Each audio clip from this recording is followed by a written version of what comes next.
Boa tarde, senhor presidente. Boa tarde à mesa, aos colegas de legislatura, aos que nos assistem pelos canais da Câmara, a quem aqui está presente. Inicio com uma frase bastante polêmica. Bandido bom é bandido morto. Essa é a tese que eu pretendo desenvolver e comprovar com o meu jeito de professor pelos próximos minutos desse grande expediente, abordando um tripé do período da ditadura militar, da educação integral e da sustentabilidade. Após, finalizarei com ações do nosso gabinete. Balizo minha fala, Miqueias, a partir do gigante Ulisses Guimarães, durante a promulgação de nossa Carta Magna. A Constituição certamente não é perfeita. Ela própria confessa ao admitir a reforma. Quanto a ela discordar sim, divergir sim, descumprir jamais, afrontá-la nunca. Traidor da Constituição é traidor da pátria. Conhecemos o caminho maldito. Rasgar a Constituição, trancar as portas do parlamento, garrotear a liberdade, mandar os patriotas para a cadeia, o exílio e o cemitério. Quando, após tantos anos de lutas e sacrifícios, promulgamos o Estatuto do Homem e da Liberdade e da Democracia, bradamos por imposição de sua honra. Temos ódio à ditadura. Ódio e nojo. Amaldiçoamos a tirania onde quer que ela desgrace homens e nações, principalmente na América Latina. A vida pública brasileira também será fiscalizada pelos cidadãos, do presidente da República ao prefeito, do senador ao vereador. A moral é o cerne da pátria. A corrupção é o cupim da República. República suja pela corrupção, impune, tomba nas mãos de demagogos que, a pretexto de salvá-la, a tiranizam. Não roubar, não deixar roubar, pôr na cadeia quem roube. Eis o primeiro mandamento da moral pública. Num país de 30 milhões, completava Ulisses Guimarães, 30.401.000 analfabetos, afrontosos, aquela época, 25% da população, cabe advertir. Cidadania começa com o alfabeto. Gigante Ulisses Guimarães. Cidadãos de Passo Fundo, coube-me a sorte, em sendo professor, de ter meu grande expediente marcado para hoje, 31 de março de 2025, marca da vergonhosa data em que hienas, sedentas do poder a qualquer preço, tramaram na escuridão de 1964 um golpe militar que, a pretexto de livrar o Brasil do sempre fantasma do comunismo, mergulharia a pátria em 2 décadas de escuridão, perda de direitos, perseguições do povo contra o povo, num eterno ciclo de medo. No fim, era apenas e novamente uma armação dos Estados Unidos, interferindo nas diversas nações sul-americanas, conforme documentos revelados há poucos anos, acabaram nos confirmando o que a gente já sabia. Recomendo aqui a leitura sempre importante de Eduardo Galeano, As Veias Abertas da América Latina. Com promessas de milagre econômico, eles entregaram décadas depois, sim, um país muito mais desenvolvido do que quando receberam. Porém, com cadáveres insepultos, uma dívida monstruosa que nos acorrenta igual um Prometeu, a credores internacionais até hoje, e uma dívida que só faz crescer, beneficiando organismos internacionais e banqueiros. Tudo funcionava bem, conforme muitos me dizem por aí, mas apenas porque a liberdade de expressão, hoje tão defendida de modo torto por alguns, era artigo de luxo. Mas vivíamos em paz. Paz sem voz não é paz, é medo. Pergunte a esses mesmos em quem eles votaram para presidente naqueles anos. Perguntem onde está o cliente do bar do meu pai em Porto Alegre, que levou um tiro da PM pelas costas e desapareceu. Perguntem por que os militares entraram na casa de um colega meu da 6ª série, um dia depois dele ter dito que o pai tinha uma espada do exército em casa. Não. Também não posso esquecer da desigualdade social.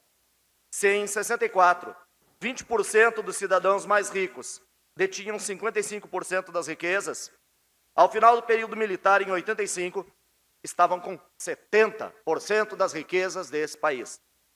Além disso, a falta de competência para gerir o crescimento aumentou a população urbana de maneira descontrolada, engrossando cinturões de miséria que existem inclusive aqui em Passo Fundo.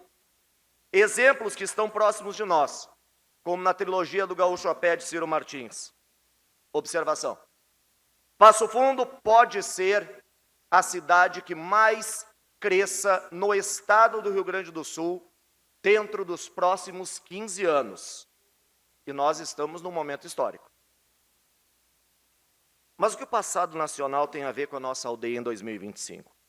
Eu abordo o macro passado para entender e poder apresentar mudanças via legislativo. Há uma Passo Fundo, que é em grande parte cristã, de centro-direita, conservadora, católica. Não se briga com o passado e não se briga com a informação. Usa-se o passado para aprimorar o diálogo, o argumento, para entender o interlocutor, para divergir, na intenção de convergir ao bem comum e dar um passo à frente. Então eu prossigo. Educação. Vamos lá. Não é apaixonante a ideia de investir em algo tão básico e tão revolucionário ao mesmo tempo? Pois é. Dados internacionais mostram que a cada ano adicional que alguém fica na escola, aumenta o PIB per capita em 0,37%. E para que serve desenvolvimento, crescimento econômico sustentável, se não justamente para diminuir a herança da desigualdade social? Importa saber que cada dólar investido em educação gera retorno de 10% ao ano. Estou falando de economia ou de educação aqui? A educação é uma vaca leiteira. Poucos pastores, muitos beberrões. Passo a um segundo ponto, a pobreza. De acordo com a Unesco, a educação pode reduzir a pobreza em até 25%. Claro que isso só acontece se formos capazes de transformar a educação em um direito acessível a todos. Que tal, ao invés de erradicar a criminalidade de forma violenta, se nós erradicássemos os motivos que levam tantos brasileiros ao crime? Nossa, que ideia revolucionária. E aí você pensa, só falta ele cantar Imagine na tribuna. Não. Hoje nós estávamos na frente parlamentar da segurança, debatendo a questão da segurança das mulheres, e o que a própria Brigada Militar e órgãos da lei falavam? Que a gente tem que trabalhar na raiz dos problemas, não apenas na consequência. Passo então para esse segundo momento, a criminalidade. Inicie-me, Miqueias, por gentileza, com um trecho, perdão por ele ser antigo, só tem 400 anos, do Sermão do Bom Ladrão, Padre Antônio Vieira. Navegava o imperador Alexandre uma poderosa armada a conquistar o mar Eritreu e a Índia, e foi trazido à sua presença um pirata, que andava ali com seu barco, roubando outros pescadores. Claro que Alexandre o repreendeu de andar então mau ofício, ao estilo: não tem vergonha nessa cara suja, vai trabalhar, vagabundo. Só que esse pirata não era medroso nem lerdo, e ele respondeu para o imperador: Senhor, eu porque roubo com uma barca sou ladrão, e o senhor porque rouba com uma armada, um conjunto de navios de guerra, é chamado de imperador? Assim é. Roubar pouco é culpa, roubar muito é grandeza. Roubar com pouco poder faz os piratas, os ladrõezinhos como eu. Roubar com muito poder faz os Alexandres, os imperadores, os políticos como o senhor. Vamos ao nosso querido sistema prisional. Atualmente o Brasil passa de 800 mil pessoas em suas prisões. Sim, mais de 850 mil, se não me engano, dado atualizado. E adivinhe, o Brasil é o país com a terceira maior massa carcerária do mundo, atrás apenas de Estados Unidos e China. E o que a gente faz com esses dados? Aumentamos a repressão, ignoramos que a educação é a verdadeira resposta. Educação, antídoto contra a criminalidade. A lógica parece simples. Mas para alguns é mais fácil simplesmente fechar os olhos e acreditar que a repressão vai resolver todos os problemas. Portanto, quando falamos sobre educação como uma solução para nossos problemas sociais, não podemos esquecer que a repressão e a falta de investimento em educação lá na raiz estão entrelaçadas. Se continuarmos a ignorar a raiz do problema, a falta de oportunidades e educação, vamos apenas cavar um buraco mais profundo, onde mais e mais brasileiros se verão empurrados para o crime, principalmente nas periferias. É essencial, como sociedade, não esquecer o passado. Na América Latina, nós somos o país com maior dificuldade de se livrar do passado da farda, da herança, da ditadura, de aceitar que foi um período obscuro. Todos os outros países fazem isso muito mais rápido e muito mais eficiente que nós, exatamente como nós demoramos para fazer com a abolição da escravatura. Que a memória do golpe militar de 64 sirva como um alerta para nunca mais permitir que a democracia seja ameaçada. E que curioso, eu posso criticar 64. Se eu tivesse em 64, eu não poderia. Curioso isso. Nenhuma das minhas palavras, cabe lembrar aqui, busca atingir qualquer que seja de nossas forças de segurança. Muito pelo contrário. Desejo que todas possam cumprir seu papel, seja aqui nas ruas, nas estradas do interior, seja nas fronteiras, combatendo narcotraficantes. Tendo o reconhecimento financeiro, o treinamento, os equipamentos necessários, nossa Polícia Federal hoje carece de muito efetivo. É uma vergonha comparado a outros países o desmonte histórico da nossa Polícia Federal. Que elas atuem integradas, formando um cinturão, mas de proteção ao cidadão. Eu, por 2 anos, tive a honra de serrar fileiras na base aérea de Canoas. Isso é selva, honra, disciplina, hierarquia. E eu era voluntário. 2 anos de base aérea de Canoas. Lá, eu aprendi a ser igual aos meus, a ser parceiro, a não deixar ninguém para trás, mas principalmente estender o braço para quem na hierarquia estava abaixo. Foi lá que tive boas conversas com pares, com amigos que trago até hoje. Acreditem. Dentro do serviço militar, foram as primeiras conversas que eu tive sobre direitos humanos. Sobre a nossa função como militares naquele período. E tendo um pouco mais de idade, deixa eu contar que aquele período era o impeachment de Collor. E sobre o que seria do futuro. Eu era só um piá no quartel, não sabia que chegaria a ser professor e vereador. Esse aprendizado, essa trajetória me trouxeram aqui. Pois, como diria Hippolyte Taine, nós somos fruto do meio em que vivemos. E já que eu falei em direitos humanos, vejam só, hoje faço parte de uma comissão nessa casa que, além da cidadania e da cultura, defende os direitos humanos. Alguém que também se orgulha de estar em 3 frentes parlamentares, da água, do meio ambiente e clima, da segurança, como já citei aqui, da sustentabilidade, da qualidade de vida, de trabalhar pela nossa população em direitos que não são mimimi, não são frescura, são direitos básicos.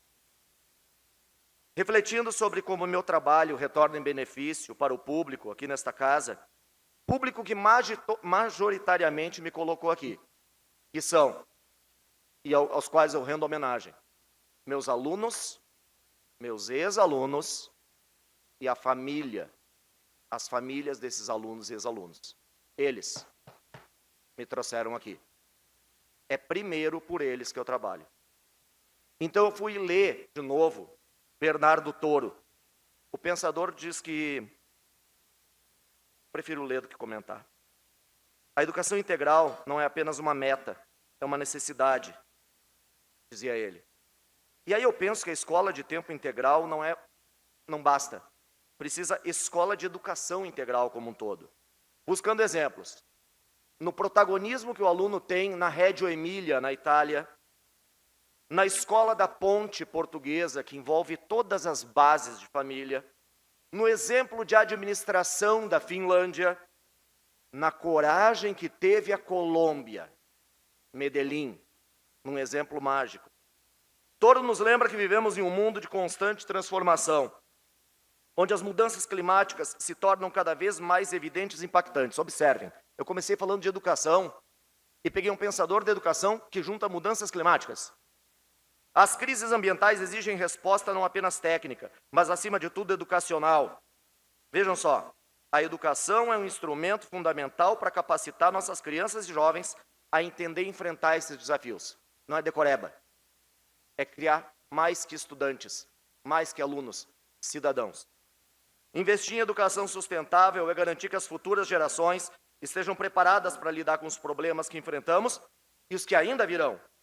Quando promovemos educação que integra questões ambientais, sociais e econômicas, estamos formando cidadãos conscientes, responsáveis, capazes de tomar decisões que beneficiem não apenas a si mesmos, mas a toda a comunidade.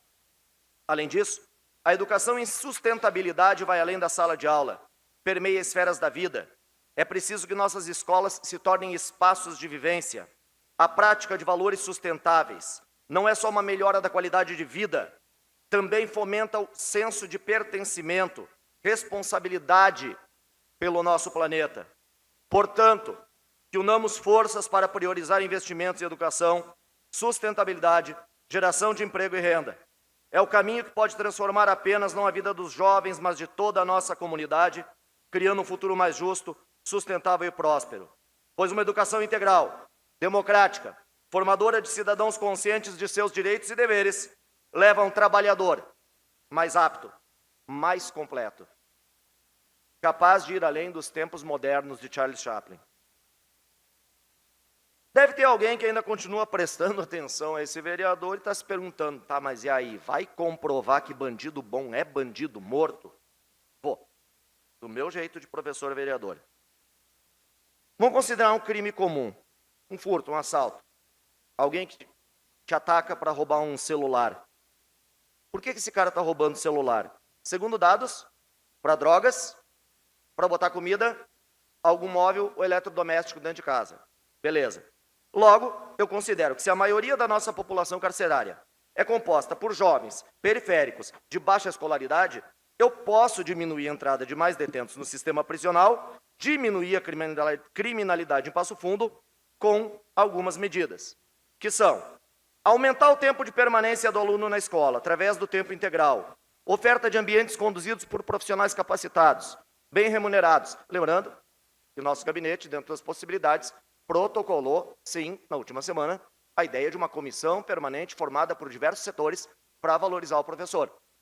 Porque, como eu disse quarta-feira passada, para que a gente não volte aqui do zero de novo. Ambientes esses das escolas climatizados, em condições de segurança, salubres, com boa merenda, e aqui um agradecimento que eu externo a boa parte do meu eleitorado também, principalmente comunidade de São Roque, vereadora Eva conhece bem, pessoal, nossa agricultura familiar, que com tanta qualidade fornece produtos para a nossa merenda. Não só para a nossa merenda, mas como estou citando aqui. Espaços equipados com tecnologias necessárias, etc. Também podemos melhorar o sistema educacional e diminuir a criminalidade, dando liderança, capacitando protagonismo aos adolescentes. Por exemplo, através do projeto de grêmios estudantis das escolas de líderes. Atuar em parceria com o SME, Conselho Tutelar, DPCA, demais órgãos, para reduzir a evasão escolar. Responsabilizar as famílias também. Por quê? Botar no mundo é gostoso, cuidar dá trabalho. Não dá para terceirizar filho para a escola. Só que eu tenho que considerar a necessidade de capacitação profissional. E em meio a essas famílias, eu tenho pais que às vezes saem de madrugada, voltam estafados à noite, muitas vezes em subempregos, igual dos filhos quando atingem a idade de trabalho, e ofertar mais cursos e chances através da Escola das Profissões, através do encaminhamento do Café com Emprego, buscando novos empreendimentos para a cidade, através da Secretaria de Desenvolvimento Econômico, e vejamos a explosão que a BIET pode provocar em pouco tempo na economia do nosso município. Nesse ponto, citado o roubo do celular, algumas medidas básicas que podemos tomar, como conversamos hoje de manhã, o cidadão vai estar escolarizado, alimentado, consciente de sua cidadania, a família empregada, e não é só isso. A gente precisa investir em saneamento e infraestrutura, para que o cidadão saia de casa em um ambiente de dignidade mínima, que avancemos no que cabe à administração municipal, principalmente destacando secretarias de obras e serviços gerais. Secretaria de Saúde, inclusive, agradece por tabela tais ações de saneamento. Dadas tais condições, por mais simplista que esse vereador sonhador pareça, meu exemplo do suposto bandido a roubar, a furtar, que seja, não terá mais o argumento da necessidade, do desespero. Serão, então, 6 balas no tambor para matar bandido na raiz. Educação, comida, emprego, infraestrutura básica, saúde e consciência social. Se as ações que citei anteriormente tiverem sua continuidade e aprimoramento, restará aos agentes de nossas forças de segurança basicamente atuarem contra o vagabundo, o golpista, o mau caráter, o traficante, algo que nunca vai desaparecer, infelizmente. Por fim, quero evocar o último capítulo da obra Incidente Antares de Érico Veríssimo para fazer um derradeiro pedido, que a gente possa ensinar palavrões para as nossas crianças. E só para localizar vocês, Érico Veríssimo publicou Incidente Antares, que fala sobre o período militar, durante o período militar. Ele criou uma cidade fictícia, onde os 7 mortos levantam da tumba para reclamar seus direitos. Porém, como são imperfeitos, como qualquer um de nós, a cidade começa a devolver todos os argumentos. E aí aconteceu o seguinte, Miqueias, cedo na manhã seguinte... Eu vou cortar aqui um pedacinho que diz o seguinte. Perdão que eu me perdi aqui. A julgar pelas... Parece propaganda de PTU, tá, gente? A julgar pelas aparências, pelo seu progresso material visível ao olho nu, novas indústrias e casas de comércio, ruas asfaltadas, serviços públicos melhores, Antares hoje em dia é uma comunidade próspera e feliz. Como nada, porém, é perfeito nesse mundo, às vezes, na calada da noite, vultos furtivos andam escrevendo nos seus muros e paredes palavras e frases politicamente subversivas, quando não apenas pornográficas. Os dedicados guardas municipais dão-lhes caça dia e noite. Numa dessas últimas madrugadas, eles abriram fogo contra um estudante que, com brocha e piche, tinha começado a pintar um palavrão na rua Voluntários da Pátria. Na calçada, no lugar em que o rapaz caiu, ficou uma larga mancha de sangue enegrecido, no qual a imaginação popular, talvez sugestionada por elementos da esquerda, julgou ver a configuração do Brasil. É assim que nascem os mitos. Cedo na manhã seguinte, empregados da prefeitura vieram limpar da calçada aquela feia mácula. Quando começaram a raspar do muro o palavrão, aos poucos foi se formando diante deles um grupo de curiosos. Passou por ali nessa hora um modesto funcionário público que levava para a escola pela mão seu filho de 7 anos, que está aprendendo a ler e escrever. Quem é pai sabe. Menino parou, olhou para o muro e perguntou: pai, o que está escrito ali? Nada, vamos andando, que a gente já está atrasado. O pequeno, entretanto, para mostrar aos circunstantes que já sabia ler, olhou a palavra de piche, lembra, um palavrão no muro, e começou a soletrá-la em voz alta. Cala a boca, bobalhão! Exclamou o pai quase em pânico. E de arrasto levou o filho rua abaixo para a escola, onde ele não aprenderia palavrões. É isso. Agora, apenas para completar, 5 minutos, Miqueias, por gentileza. Para não ficar só na fala, nosso gabinete protocolou algumas indicações na área de segurança pública, inteligente, humana, para trabalhar na raiz, mas não ser um sonhador achando que o trabalho que muitas vezes o vereador Geokrug apresenta aqui, o Diego Milani apresenta aqui, é ineficaz. Ele é altamente necessário e são o braço forte, como o Gil mesmo diz. Miqueias, o próximo. Saúde e assistência social. Cuidar bem dos nossos idosos, cuidar bem das nossas crianças. Então, desde levar o medicamento em casa, aquele que não pode se deslocar, até cuidar da saúde das crianças. Mais um, já estou encerrando, já vou abrir a palavra. Infraestrutura. Praça com brinquedos em São Roque, reparos em ruas. Próximo, Miqueias, por gentileza. Senhoras e senhores, em 3 meses, pouca coisa para fazer, muito para aprender. peço perdão por ter sido tão formal, meu líder. Douglas Peretto, primeiramente, parabéns pelo seu grande expediente. Parabéns por tocar nesse assunto que estão diretamente relacionados e ligados à segurança e à educação, que já é comprovado por estudos, aonde cada dólar investido em educação agora, em 5, 10 anos, são 10 vezes economizados em segurança pública. Mas, infelizmente, estamos num momento onde precisamos da prevenção, do plantio para colher na frente, mas também precisamos do remédio para curar agora. E fazendo parte, colaborando com o seu pensamento, acredito que o crime, ele é uma escolha racional. Exatamente, ele é uma escolha. A pessoa escolhe cometer o crime, escolhe estar naquela situação, porque o simples fato do dependente químico, do drogado, do assaltante, ele não ir reto roubar a boca e roubar um cidadão, é porque ele tem o discernimento da solução crível que pode acontecer para ele. Ele sabe que o Estado é crível, não vai punir ele como ele merece. E o traficante vai punir ele, vai condenar ele à morte. Então fica aqui uma colaboração do pensamento da forma que eu penso e comungo com tudo o seu pensamento. Parabéns pelo grande expediente, meu líder. Obrigado, e tenha certeza que eu levei isso em consideração quando fui escrever aqui, porque eu não gosto da ideia de vítima da sociedade, mas eu busco entender todos os aspectos. Concordo com o senhor. Vereador João Pedro. Concede uma parte, meu querido vereador Douglas Peretto.